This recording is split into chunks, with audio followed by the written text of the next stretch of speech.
Қазақ тілі мен әдебиеті. 9-шы сынып. Пән мұғалімі. Абдрахманова Индира Сагатовна. Сабақтың тақырыбы. Биотехнолог маман дегеніміз кім? Сабақтың мақсаты. Мәтіннің мақсатты аудиториясын, автордың негізгі ойы мен көз қарасын анықтай аласың. Коммуникативтік жағдаятқа сай сөйлеу тіліндегі интонация, кідіріс, логикалық екпіннің мәнін түсініп, өз ойыңды жеткізесің. Сәлеметсіңдер ме, балалар? Бір-бірімізге сәттілік тілейік. Әлемде қанша мамандық бар? Қазір қандай мамандар аз болып отыр? Қандай мамандарға сұраныс көп? Биотехнолог қай салаларда жұмыс істей алады? 9-10 сабақтар. Бірінші тапсырма.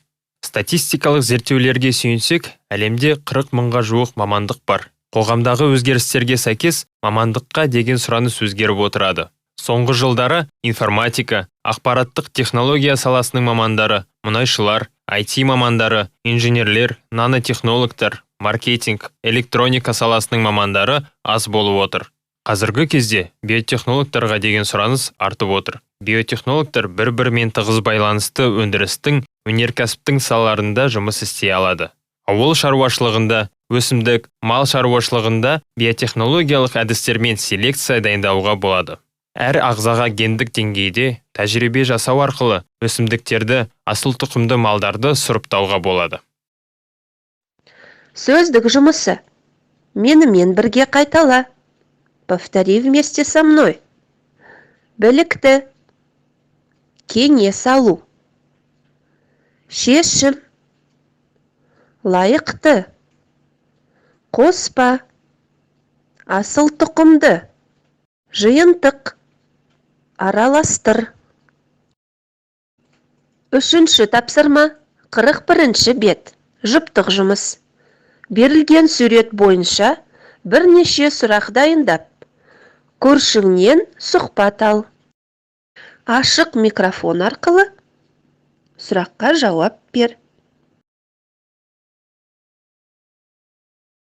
4-ші тапсырма. Топтық жұмыс. Оқулық бойынша 42-ші бет.